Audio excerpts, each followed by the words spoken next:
I hit Veteran very early here today with a very interesting Pokemon, a Pokemon that most of you won't be able to use, so sorry for that, but the Pokemon's kind of broken in the current meta, and let's take a look at the gameplay here today. We're going to take a look at Volcanion. Of course, you saw it in the thumbnail, you saw it in the title. I hit not only 2,500, I was like at 2,550. I dropped a little bit afterwards again, tried to do some different teams as well. But yeah, I was quite happy with this. And of course, today we're going to take a look at my run higher up here. I have battled against a lot of top players here as well. We battled world champs, we battled regional winners like multiple times here. We are in the high elo range right now. And so, I'm kind of enjoying those battles. I kind of enjoy showcasing a team that you most likely will not find anywhere else on YouTube either.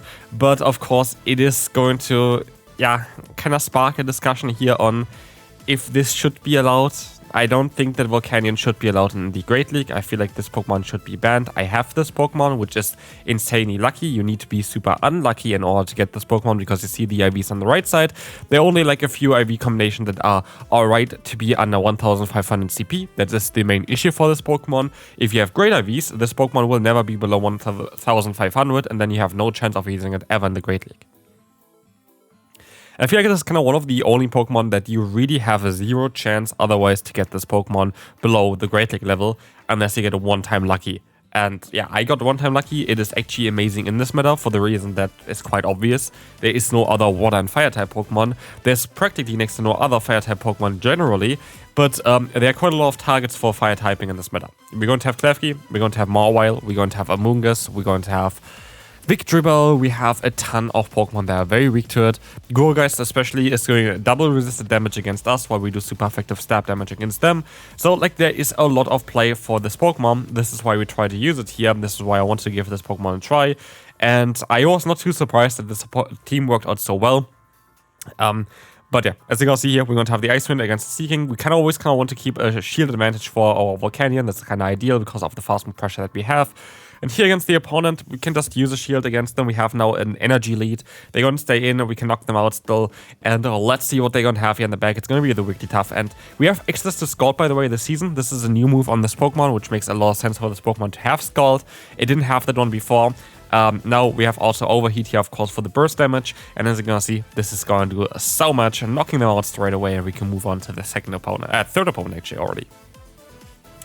Electrode on the lead, I thought was amazing, and then I realized that this team actually has quite a few weaknesses, especially later on. I did play some more sets with this team afterwards as well, where I lost some points. I'm honest with you towards that, of course. But a lot of times I felt like Electrode was the Pokemon that let me down. Electrode was by far the Pokemon that let me down.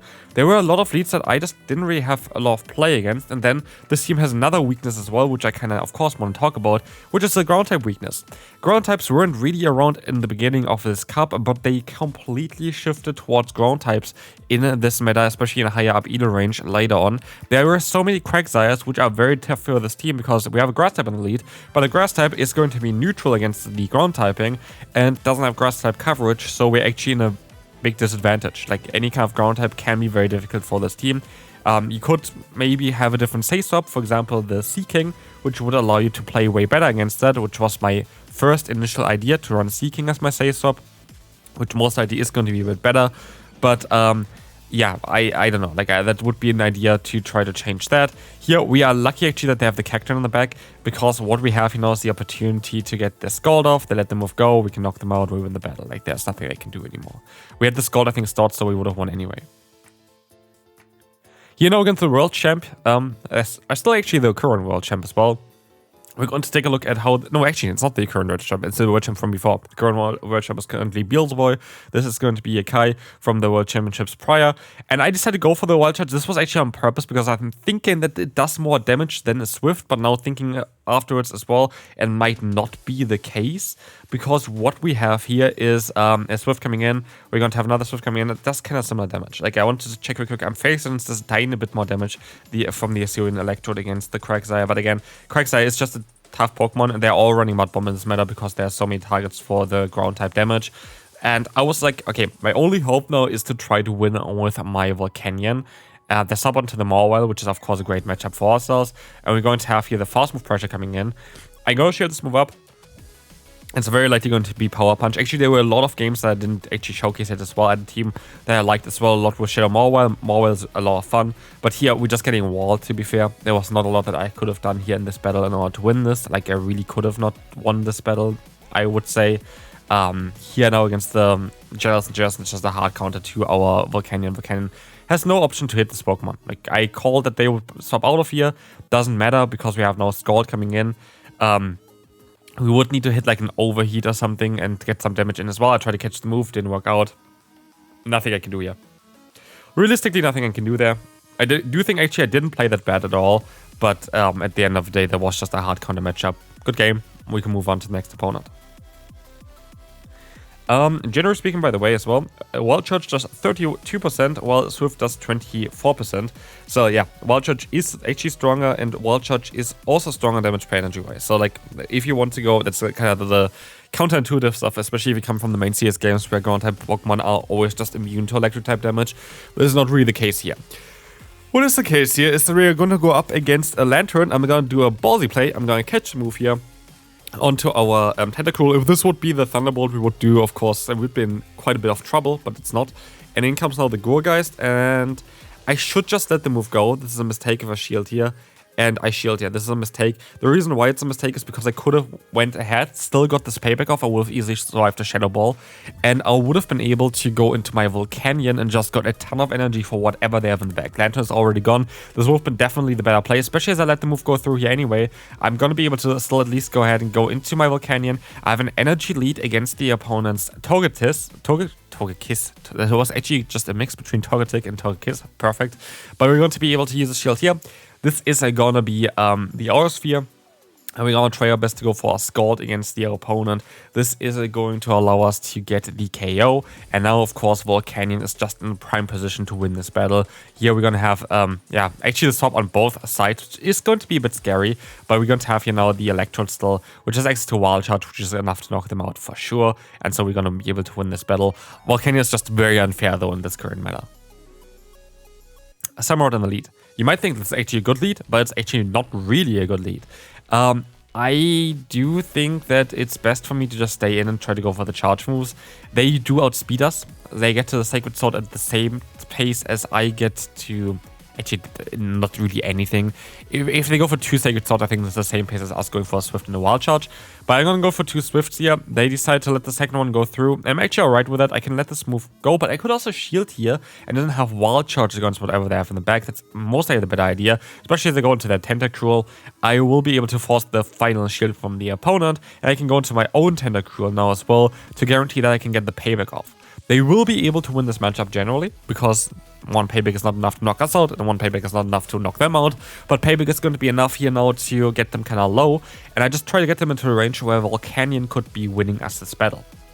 We should be able to do exactly this, but they swap out actually here into the Klefki, which allows me to go for a SCALD. This should allow us to swap out afterwards as well, and Volcanion is now free to go against this Pokemon. We can go for 2 Incinerates. I think I should be able to farm them down before they get to another charge move as well. The Foul Play is coming through. We have a SCALD stored, we have a Overheat stored, we have everything stored here right now, and we're going to be able to go ahead and go for the charge move. The Samurott comes in, the Samurott goes down, and it's just going to be the Tentacruel in the back. And here is, I think, where things are going to be a bit awkward. They went for 2 fast moves here as far as I saw that, and they should have got the damage from the Incinerate in, and they didn't.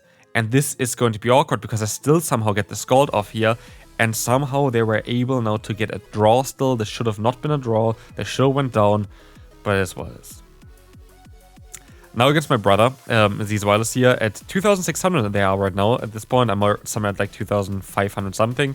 But as you're gonna see, the Sacred Sword Samurott is against us, and they call all our baits. But here we're gonna see as well the Electrode coming in, and they play it very, very smart. Like, they're just gonna go ahead and go for the Swift spam, which makes sense in this kind of case because at the end of the day, like, we are a squishy Pokemon, and what this allows them to do here is actually to go for another Swift in time as well, which is just awkward because now, yeah, we are going to be very low. we are going to be in a position still though we have 2 charge moves stored, so I could try to swap here, and if I can somehow get a KO with a Scald later on against them, I can get both of my Scalds off. If I would have stayed in there, I would have not been able to do that. They catch the Swift there and don't shield. Now they shield on the Wild Charge. That was just so unfortunate. If I just went for the other way around, I would have been able to get so much damage onto them, but they call everything correctly here, which is just so annoying because now foul play comes through.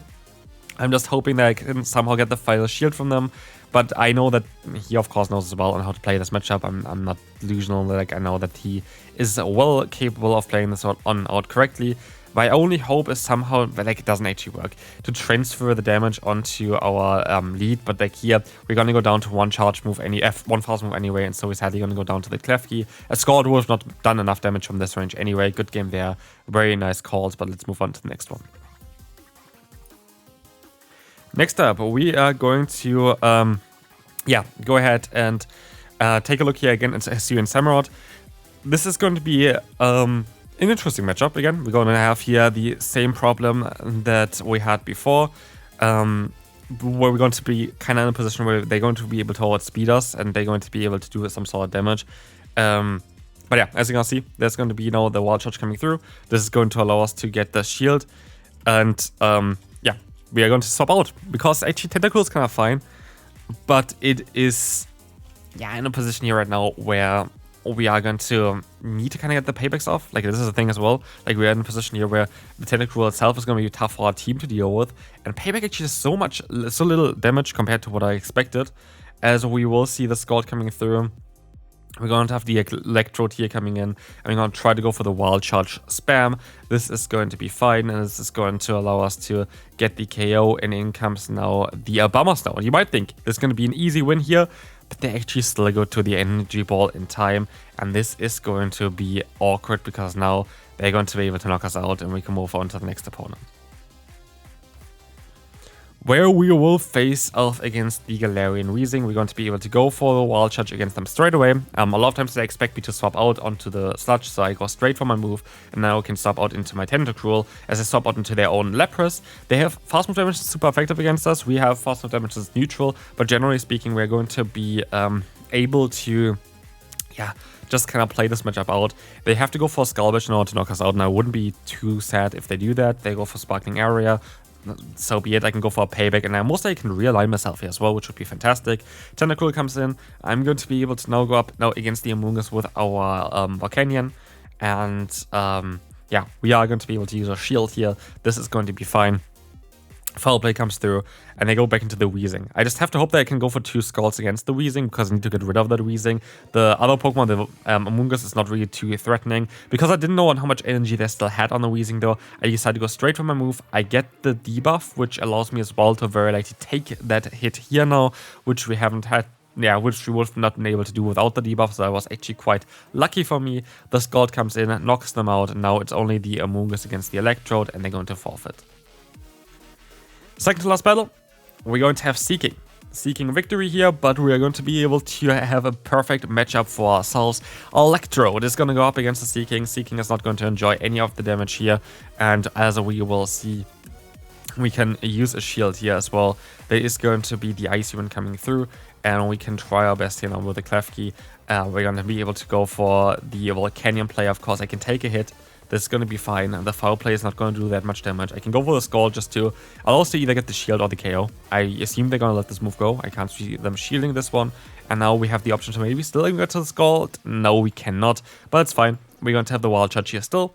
And I'm in a very solid position. Like, I'm honestly in a very solid position, because even here at this point, our Tentacruel looks like a very solid play. They're going to use the Icy Wind here, dropping our attack.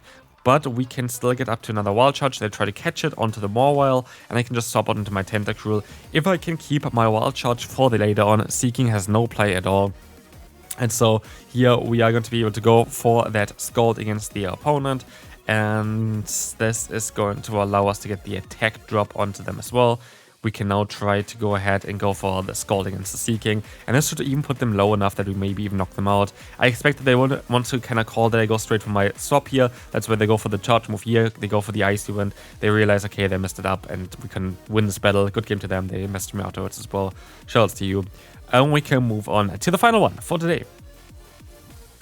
Okay, we have a regional winner. We have Gurgast in the lead, and we are going to have a very bad matchup with that. This is going to be very difficult. I think this was like the player that I was most impressed of. I think that was the case. I am not at the level as they are. Like, honestly, I can say that for myself. I am honest with you as well. I'm not at the level that this person is. Look at this. Like, I just found it so fascinating when I played against them. What they did here is let the move go, knowing that they would be able to undercharge perfectly to the point that they have 1 HP left, a charge move stored, and align themselves. Like, this was absolutely to the perfection. There was nothing that he could have done better in this kind of case. That was crazy. Like, you know, like perfectly undercharged to the point that you yourself only have 1 HP, have a charge move. Like, that is just madness. Like, honestly, that is just madness. I am super impressed by that play. I don't know on how you do that, but good job there. Crazy. Crazy, crazy, crazy. I misplayed this battle a little bit though. I could have played this definitely quite a bit better than I did here. I'm gonna go for the SCALD. And I was thinking I need another fast move, but I didn't. And that's my fault. If I just played it correctly, I would have won this battle. But also, if I would have played this one correctly, I would have won this battle because I go straight for the bait. That does not make sense. I could have went up to 2 ball charges, would have hit both of them and would have won this battle. This was my mistake. I could have won this easily. I was so annoyed at myself at this point anyway, but they played so well. Congrats to you. This is all for this video. See you then. Bye bye.